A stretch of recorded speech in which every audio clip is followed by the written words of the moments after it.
A pesar de estar llegando a los 100.000 muertos como consecuencia del COVID-19, por lejos la mayor cantidad en el mundo, Estados Unidos está en proceso de apertura de su economía.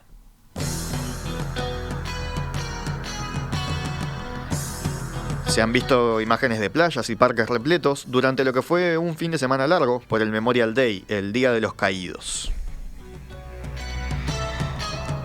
¿Cómo se explica esta dualidad y cuál es el trasfondo político del coronavirus en ese país? Lo hablamos ahora con Gerardo Stavsky, que es periodista y escritor y que vive en Los Ángeles. Gerardo, buenos días. Buenos días, Gastón. A ver, ahí si me Y buenos escuchás, días que para todos ahí te escucho por perfecto. allá. La conversación estaba, la conexión estaba, te escuchaba un poco mal, pero ahora creo que te escucho bien. A ver. Bien, ¿Ahí me escuchás vos, Gerardo? muy bien. Bien, perfecto. Yo mencionaba ahí la cifra, ¿no? Ayer ¿Me en escuchan la... ahí? Ahí sí, perfecto. No sé si no, capaz que estás con un poco de delay. Sí, Eh, sí, yo los escucho perfecto. sí, me parece, sí. Pero bueno, comencemos y quizá la conexión se vaya acomodando. Nosotros ayer en la tertulia hablábamos de la tapa del New York Times, esa que mostraba que era muy impactante, que Sí. el tema de los 100.000 muertos, ¿no? ¿Cuál es la situación hoy en Estados Unidos con el COVID-19 en cuanto a la famosa curva de contagio? ¿Se está poniendo el brote bajo control? Bueno, en realidad depende del estado. Este es un país federal, como todos sabemos. Los estados tienen un poder muy importante, menos en casos de pandemias, pero sí una mayor responsabilidad en cuanto a proveer servicio de modo local. Y por lo tanto, Eh, hay muchos estados que se están abriendo, incluso prematuramente. El caso típico es Georgia, el primero que abrió, y los resultados tendremos que ver de cómo van a ser realmente. Por supuesto que necesitamos semanas para saber cuántos nuevos contagiados, si ha habido un rebrote, ese tipo de factores.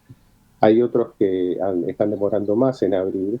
Depende de las regiones, pero también depende, creo que de esto vamos a hablar más adelante, desgraciadamente, de la afiliación política y de una especie de afiliación cultural que ha permeado la política y la cultura política norteamericana en estos años de populismo trampiano de un modo tal que usar máscara o barbijo de pronto ya se convierte en un problema ya de identificación política. Sí, se convirtió en una batalla cultural, ¿no? Estaba viendo algunos casos de gente, pues, hubo manifestaciones en las calles en plan, reabran las peluquerías, ¿no? O, me quiero cortar el pelo, necesito ir a comprar tal cosa, y ahora cuando los comercios les exigen tapabocas, esos mismos que antes habían protestado quizás ahora no quieren ir porque les exigen tapabocas, ¿no? Y como que el tema ahí de la libertad que ellos tienen tan fuerte en algunas partes se convierte en una batalla cultural, ¿no? Sí, esos impulsos libertarios, ¿verdad? Que Claro. van a la raíz de la cultura política norteamericana, desde Max Weber y la ética protestante y el espíritu del capitalismo, ¿no? Entonces, esos impulsos libertarios, la diferencia, yo diría, por lo menos en el caso del libertarianismo, tenemos una doctrina con la cual discutir, yo creo que es muy discutible, es muy hipócrita además el libertarianismo en general, pero hay autores, hay gente que eh, escribió una doctrina basada en ciertos principios en los que uno puede estar o no de acuerdo. En este caso nosotros estamos viviendo, no sé si ustedes recuerdan el show que catapultó a la fama, podemos decirlo de un modo más general, a Donald Trump y luego El a aprendiz la era, ¿no? política. El aprendiz, estamos viviendo un aprendiz en versión pandemia. Y el aprendiz no son los concursantes, sino el propio Trump.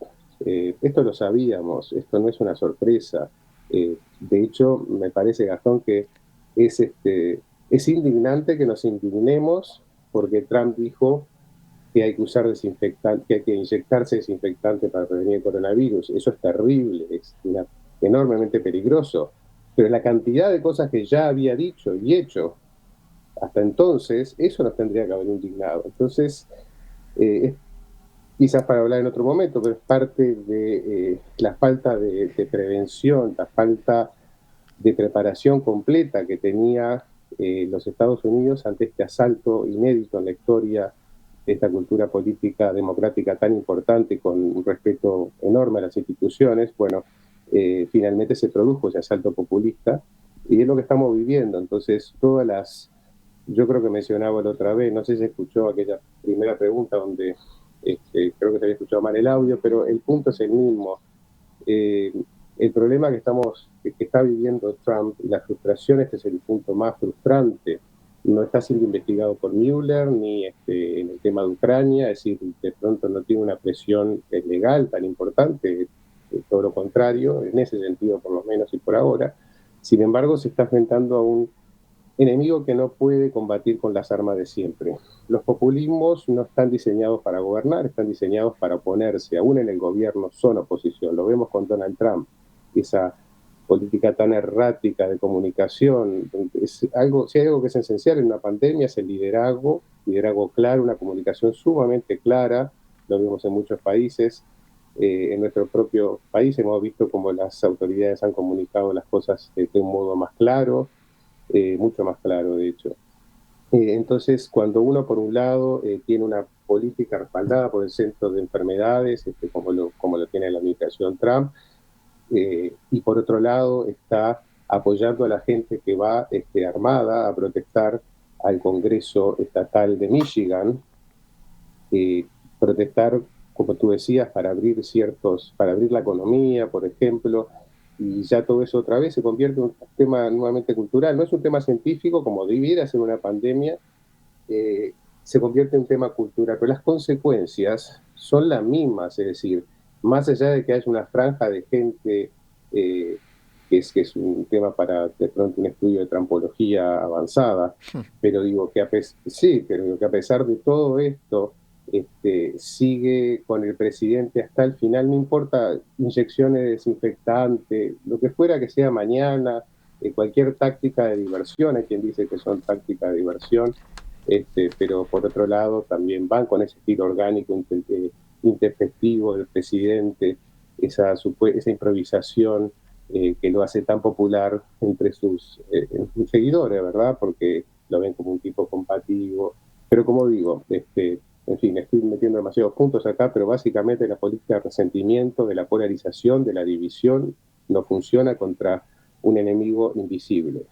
Te, Y la idea de te, poder identificar un enemigo va a ser muy difícil acá. No existe el enemigo, están tratando de hacerla, hoy va a ser China, obviamente con las razones del caso, los demócratas, en fin, la gente que está tratando de mantener distanciamiento social. Discúlpame, Gastón. no, Gerardo, te iba a sumar ahí un matiz, quizás, que algo que complejiza un poco, pues bueno, la verdad que Donald Trump ha recibido muchas críticas por la respuesta federal. Lo que él ha impulsado mucho es como que le correspondería a los estados, la verdad que es una discusión compleja en la que no creo que valga la pena meternos ahora, pero que en Estados Unidos es bastante habitual, ¿no? Temas que corresponden a los estados, temas que corresponden desde la guerra civil y la esclavitud, ¿no? Que tienen ese dilema. Pero sorprende quizás que los estados más golpeados, o algunos de los estados más golpeados, son gobernados por demócratas, ¿no? Por ejemplo, Nueva York. Correcto. Antes que nada, con respecto al tema de los estados, hay acciones que naturalmente tiene que hacer el gobierno estatal, los gobiernos locales, incluso en muchos sentidos son aún más importantes que los propios estados. Las ciudades, ¿no? Los alcaldes, esas cosas. Las ciudades, exactamente, los alcaldes. Eh, Ahora, este es un sistema federal, claramente, hay mucha discusión, por ejemplo, en los últimos días hay por lo menos 3, 4 cosas que dijo Trump sobre, por ejemplo, si puede obligar a los gobernadores a abrir las iglesias. No me quiero ir a ese tema ahora, porque calificó a las iglesias como servicio esencial para anclar el voto evangélico en las próximas elecciones. Sabemos que ese tipo de encuentros son peligrosísimos, son mucha gente en lugares reducidos, en fin. Pero es un ejemplo de esa permanente tensión entre gobierno federal y gobierno estatal. Claro. Ahora, lo que tú decís, y a ver, la respuesta tiene que ser federal, por lo menos en lo que respecta a cosas básicas. Yo lo mencioné por lo menos 2 veces en las últimas intervenciones en perspectiva, el hecho de que, a ver, Montevideo compita con Soriano, con Colonia, con Paysandú y con Artigas, con insumos como máscaras, ventiladores y demás, y a la vez el gobierno, lo digo figuradamente, obviamente está pasando acá, pero el gobierno nacional uruguayo, supuestamente, fíjense si todavía iría a competir con todos estos estados que compiten entre sí, subiendo los precios, no hay una política de distribución de los insumos, es una locura. O sea, lo que tendría que hacer la FEMA, la Agencia Federal de Desastres, es justamente centralizar todo este proceso y distribuirlo. Entonces, supongamos que, no sé, Idaho, California, compitieron entre ellos, subieron los precios porque se quejan los gobernadores, estamos pagando sobreprecios, y finalmente consiguió California sus insumos. Todavía no es seguro que vayan a tenerlo. ¿Por qué? Porque de pronto esa máscara va a llegar el gobierno federal y la secuestra para distribuirlas en otros lugares. Ese es el tipo de situación que estamos viendo para cada insumo. Es totalmente imprecedente. No hay además una política clara federal sobre cómo enfrentar esto. No sé si vamos a tener tiempo de hablar del tema del testeo y el rastreo de los contactos, que es patéticamente bajo, subió en las últimas semanas, en un momento estamos testeando un número francamente ridículo de gente, ahora se está testeando un poco más, pero aún así no hay una intención, no hay una voluntad política de testear lo suficiente porque esos números no son los que quiere mostrar la administración. Respecto a los demócratas, disculpadme que el ejemplo es muy largo, pero en el caso de los demócratas, hay ciertos estados, como tú decías, muchos estados más golpeados son estados con gobernadores demócratas. Así sucede porque son estados en la costa también, Nueva York, California, con mucha más afluencia y permeabilidad con respecto a gente viniendo de otros lados, a otras culturas, con mucha gente de origen inmigrante que viven en esos estados. Muy densamente También es poblados, además, cierto, ¿no? sí, Muy densamente poblados, digo, que hay estados muy de densamente los poblados. estados rojos, como dicen, ¿no? Los republicanos, muchos son del interior, rurales, con menos población. Exactamente. También es cierto que las situaciones son completamente distintas, no depende en realidad tanto de los gobernadores, porque los propios gobernadores republicanos entendieron temprano en este proceso que tenían que hacer varias cosas por sí solos y sin oponerse directamente al presidente para evitar represalias políticas, buscaron la forma de hacer esto de un modo que tenga sentido para la salud pública. Ahora, el caso de California está muy bien llevado relativamente, uno puede ver el porcentaje de aprobación del gobernador Newsom es enorme, creo que mencionamos la otra vez, Newsom se está tratando de mover un poco hacia el centro, llegó, es probablemente el gobernador más a la izquierda en la historia de California, que no es centro-izquierda, ¿verdad?, para nuestros estándares latinoamericanos. Ha hecho una muy buena gestión, que es otro problema, lo agarró muy temprano, el momento que él, descargándose, él y el propio de Blasio, como es el gobernador de Nueva York, de Blasio es el alcalde de la ciudad de Nueva York, ambos señalaron que en aquel momento la información era menor, incluso algunas cosas no se tenían claras como se tienen hoy, o eran contradictorias con respecto a la pandemia, cómo se contagia. Además, todo eso es cierto. También es cierto que hubo una cierta que los agarró por sorpresa, también es cierto, y que de pronto va a haber cosas que investigar allí. Antucomo tiene muy buena imagen porque hay una comunicación muy clara de parte de él en sus briefings, en sus audiencias públicas todos los días, habla claro, directo, no mete, justamente hace un esfuerzo grande para no meterse en política, o por lo menos a nivel partidario, en estos briefings y audiencias, pero de todos modos va a haber que investigar seguramente cuáles fueron los errores que sí se cometieron. Esto no es un problema de demócratas o republicanos, digo, es un problema de ciencia o no ciencia, es una pandemia, digo, y hemos visto lo que ha pasado, podemos hablar en otro momento, ¿no? El fin de semana agitado de Donald Trump y lo que ha hecho este fin de semana de pandemia.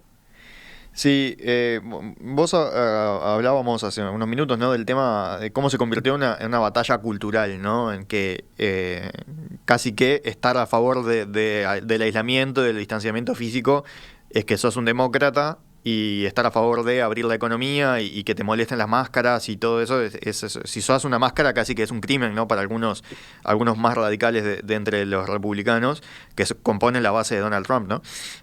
Pero sucede no solo porque el tema de la división cultural en Estados Unidos viene desde hace años. Lo que sucede particularmente este año es que es un año electoral. ¿Y cómo está afectando el tema de la pandemia en ese sentido?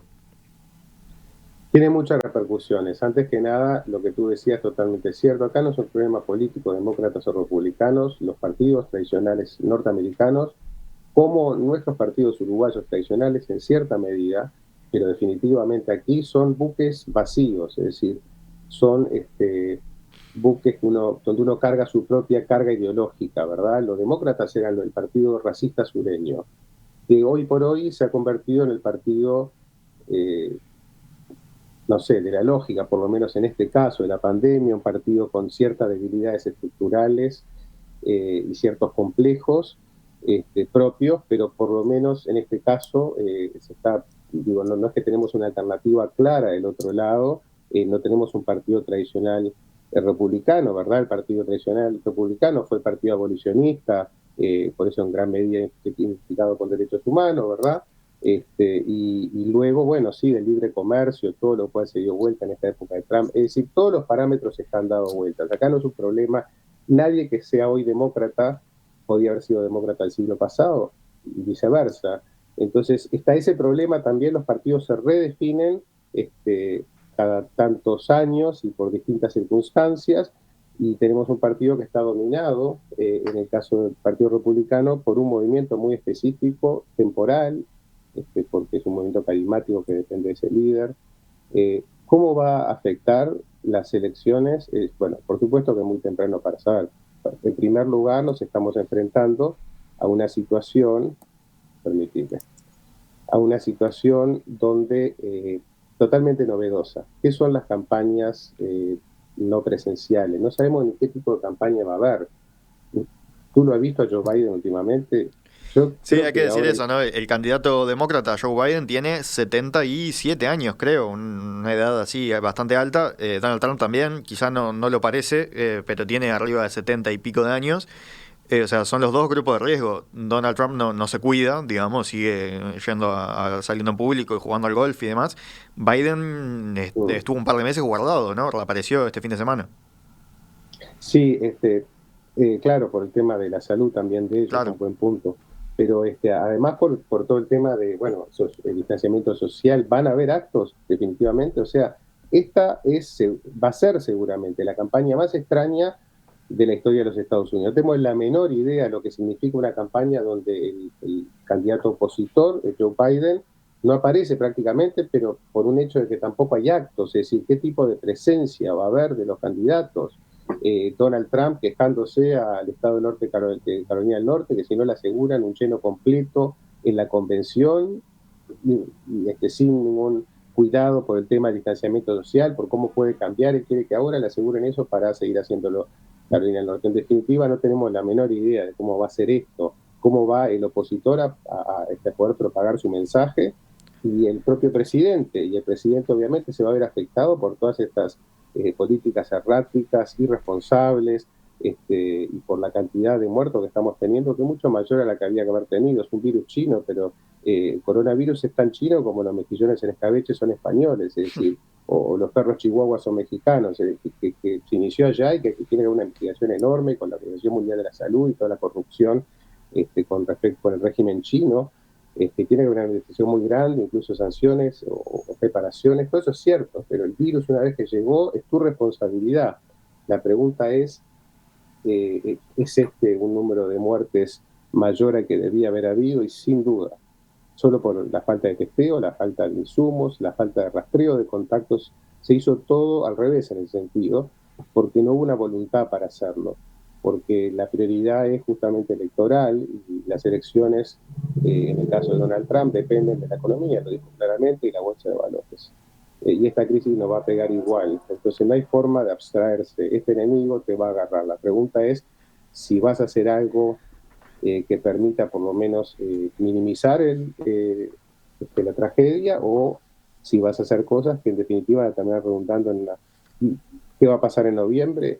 Eh, no lo sabemos realmente. O sea, en teoría tendría que impactar muy negativamente todo esto en Trump, pero como vemos, a la vez que por un lado su gobierno recalca esas normas de distanciamiento, por otro lado él está alabando a la gente que justamente denosta las normas de distanciamiento, los movimientos estos espontáneos estilo Tea Party que se están formando con lo que se llama ese astroturfing, ¿verdad? Crear necesidades inexistentes y crear movimientos este, desde el punto de vista de operadores que van creando este tipo de movimientos, se fomentan bajo el azote y el rebenque del resentimiento, a través del cual, a caballo del cual han llegado los populismos al poder. En el caso de Trump, caso de Bolsonaro, lo estamos viendo, y los otros caso de López Obrador también, la ingenuidad en cómo encaran la pandemia, ni que hablar de los Maduro, los Ortega, ¿verdad? Los populismos están demostrando su inoperancia absoluta cuando se trata de gobernar y no dividir, polarizar, fomentar el resentimiento, que es una fuerza tan importante en la política, ¿verdad? Pocas fuerzas tienen tanta fuerza. Gerardo, estamos llegando al final de la entrevista, pero te hago un último comentario, ¿no? Vos decís eso de que los populismos son más oposición que gobierno, incluso cuando son gobierno necesitan un enemigo, decías vos, y que el gobierno estadounidense estaba intentando generarlo con China. En los últimos días el canciller chino acusó a Estados Unidos de estar llevándolos hacia una nueva guerra fría, ¿no? O sea, ¿vos ves, está sucediendo eso o también es parte de una cierta propaganda del régimen chino? Sí, yo creo que es parte de propaganda, ¿no? Se están enfrentando, yo creo que hace unos meses habíamos tenido un programa donde hablamos específicamente de esto, la relación Estados Unidos-China. Y siempre recalco lo mismo, digo, es una relación esencial de la que depende la calidad del aire, las nuevas tecnologías que vamos a utilizar, todo, de nuestro estilo de vida, la calidad de nuestras aguas, en fin, eh, todo, la economía, pero digo, lo que sucede es que son dos, bueno, tenemos un régimen autoritario, opresivo, digo, que vive de la desinformación y el control de la información, como el chino. Después tenemos, por otro lado, un presidente en los Estados Unidos que ha hecho de la desinformación, justamente, la información incorrecta, equivocada, pero también de la desinformación, un pilar de su política. Se le han contado, yo perdí de contar, pero deben ser 15.000, 16.000 mentiras por el momento, digo, la gente que rastrea ese tipo de datos, ¿verdad?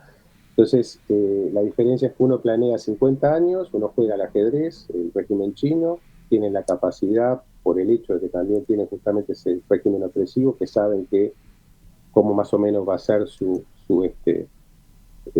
formas, sus patrones económicos y por lo menos de administración para las políticas estratégicas a largo plazo. Nosotros acá en los Estados Unidos se planea 4 años en medio de polarizaciones enormes, con una ingenuidad terrible, entonces estamos jugando a las damas. Pero no cabe duda que hay un enfrentamiento que es un enfrentamiento a largo plazo, que hay una guerra, esa guerra fría, que en cierto modo nunca terminó, nunca acabó, y en cierto modo nunca se produjo, nunca fue como en el caso como con Rusia, ¿verdad?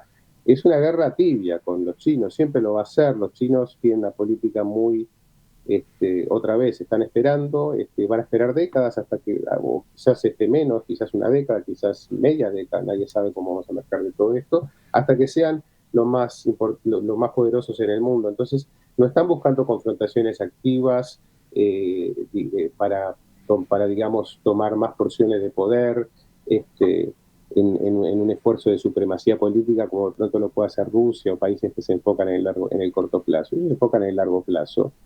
No se metan en nuestros problemas internos, no nos vamos a meter en los de ustedes. Y entre una década o 2 décadas vamos a dominar la economía, y con un régimen autoritario como ellos tienen, y un modelo sumamente peligroso, de un capitalismo salvaje, el peor capitalismo, y por otro lado sin democracia, con una presión enorme. Ya vemos lo que están haciendo en Hong Kong, aprovechando todas estas, la pandemia justamente para consolidar el poder. Es lamentable, pero es una relación que es esencial, y es una relación que está muy afectada en este momento por la presencia de Trump, que puede llegar a encarrilarse de modos más, porque los chinos, como decía, autoritarios, opresivos y demás, pero tienen una política clara de lo que van a hacer. Son racionales, son actores racionales. Gerardo Stavsky, muchas gracias por atendernos esta mañana. Gracias, Gastón, un placer, y a ver si dialogamos más la próxima vez, porque había tanto para hablar que difícil contenerse. Un abrazo. Otro, hasta luego, gracias.